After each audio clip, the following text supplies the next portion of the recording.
नमस्कार, मी Preeti. HK recipe मराठीमध्ये तुमचं सर्वांचं खूप खूप स्वागत आहे. तर आज आपण बनवणार आहोत नारळी पौर्णिमा विशेष खुसखुशीत अशी नारळी पुरी रेसिपी. चला तर मग आता आपण रेसिपीला सुरुवात करूया. तर नारळी पुरी बनवण्यासाठी इथे मी 2 वाटी गव्हाचं पीठ घेतलेलं आहे. त्यानंतर आपण याच्यामध्ये टाकणार आहोत थोडंसं चवीसाठी मीठ. आता हे जरा आपल्याला मिक्स करून घ्यायचं आहे थोडं.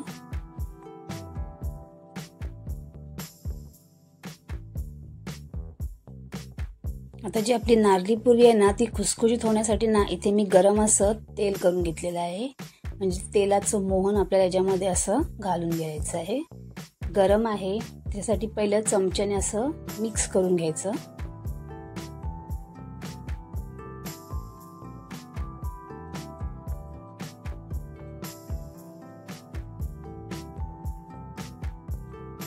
हे बघा, त्याच्यानंतर आपल्याला आता हाताने ना हे जे पीठ आहे ना ते पूर्ण तेलाला असं लावून घ्यायचंय. म्हणजे पूर्ण चोळून असं लावून घ्यायचंय तेल आपल्याला या पिठाला. आणि असं तेलाचं मोहन घातलं ना की जी आपली जी नारळी पुरी आहे ना ती एकदम खुसखुशीत होणार आहे. हे बघा, छान अशी मूठ सुद्धा वळली आहे. म्हणजे आपलं पीठ सुद्धा छान झालेलं आहे. आता पाणी घालून आपल्याला हे पीठ थोडंसं मळून घ्यायचं आहे. थोडं पाणी घालायचं आणि पीठ मळून घ्यायचं. एकदम मस्त होता त्या नारळी पुऱ्या. तुम्ही एकदा नक्की करून बघा. आपण थोड्या वेगळ्या पद्धतीने बनवणार आहोत.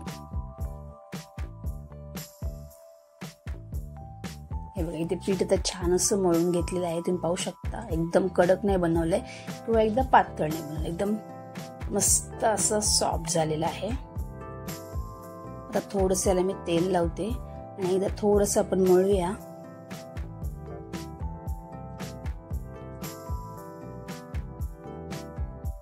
आता झाकण ठेवून आपल्याला हे असंच ठेवून द्यायचं आहे. आता आपण सारण बनवण्यासाठी घेणार आहोत.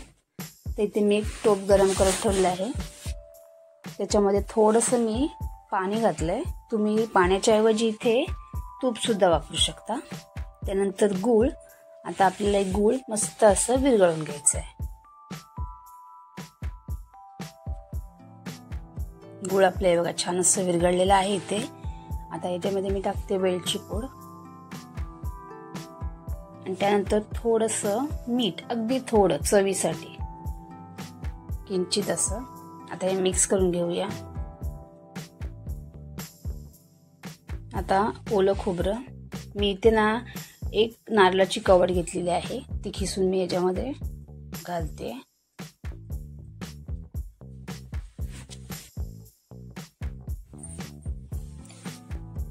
आता हे आपल्याला व्यवस्थित असं मिक्स करून घ्यायचं आहे.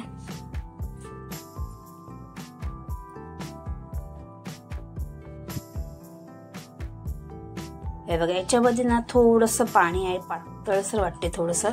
त्यासाठी एक 2-3 मिनिट नाही आपल्याला असंच ठेवून द्यायचंय गॅसवर. इथे आपले एक 2-3 मिनिटं झालेली आहेत आणि बघा मस्त सुटसुटीत झालेलं आहे. आता आपण थंड करून घेणार आहोत. बघा, इथे आपलं सारण सुद्धा मस्त थंड झालेलं आहे आणि पीठ सुद्धा आपल्या बघा छान असं मुरलेलं आहे. आता मी एक गोळा करून घेते. थोडा मोठा घेतलाय. आता व्यवस्थित आपल्याला हा गोल करून घ्यायचा आहे.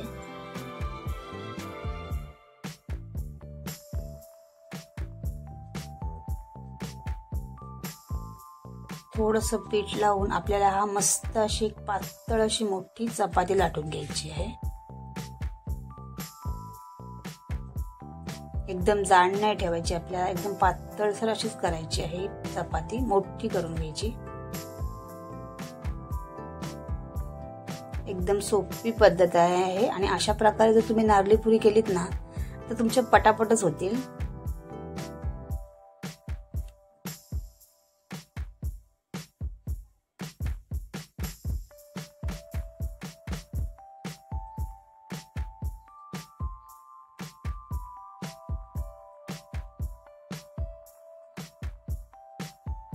बघा, मस्त अशी आपण इथे मोठी चपाती लाटून घेतलेली आहे.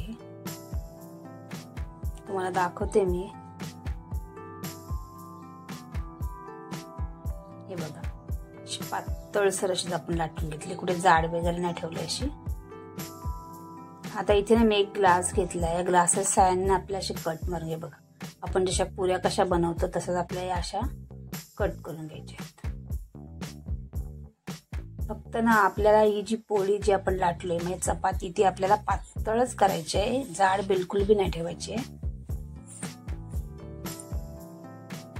हे बघा आता हे काढून घ्यायचं. अशा केल्यात ना आता एक साईजच्या होतात, म्हणजे छोट्या मोठ्या नाही होत, एकाच साईजच्यात मस्त झाल्यात बघा. हे बघा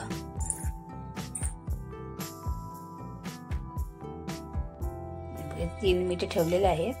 आता याच्यावर आपल्याला सारण भरून घ्यायचं आहे.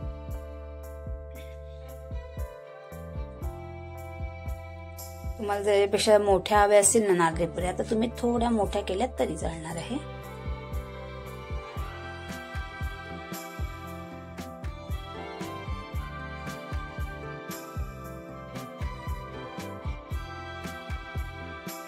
असं थोडं थोडं सारण भरून घ्यायचं.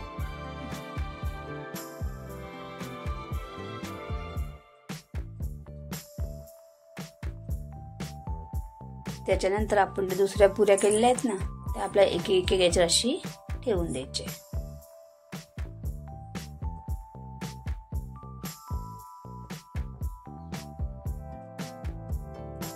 आणि आता याच्या किनारी आहेत ना त्या आपल्याला अशा दाबून घ्यायच्या आहेत व्यवस्थित अशा, जेणेकरून अजिबात फुटल्या नाही पाहिजे.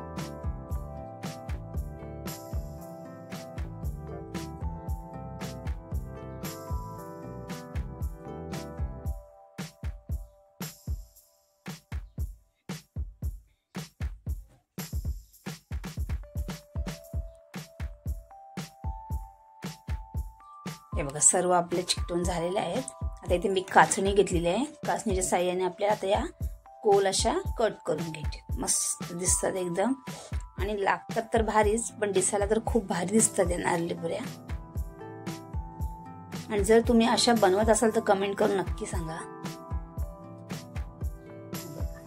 अशा प्रकारे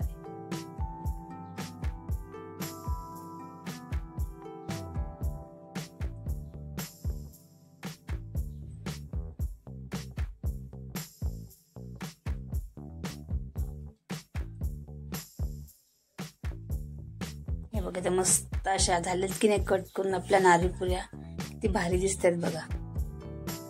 अशा प्रकारे सर्व नारळी पुऱ्या आता मी करून घेते.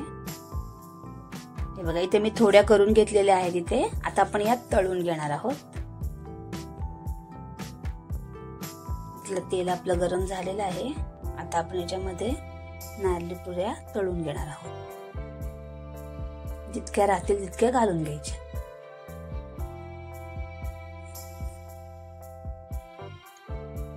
हे बघा तुम्ही पाहू शकता कशा मस्त टम अशा फुगलेल्या आहेत. बघा मस्त फुगतात एकदम.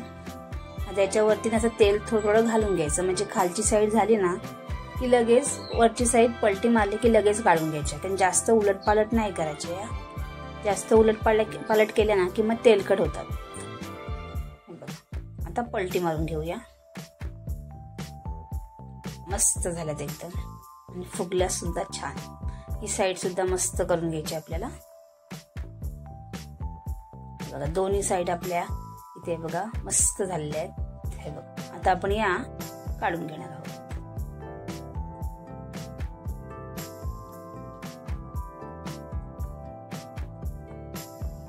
दुसऱ्या सुद्धा मी आता अशाच तळून घेते.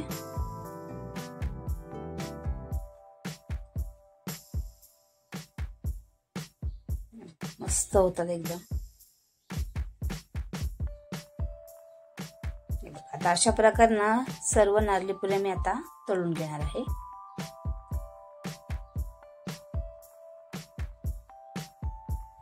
तर इथे आपल्या मस्त अशा टम फुगलेल्या नारळी पुऱ्या तयार झालेल्या आहेत. तुम्ही पाहू शकता मस्त दिसतात, तितक्या टेस्टी पण लागतात.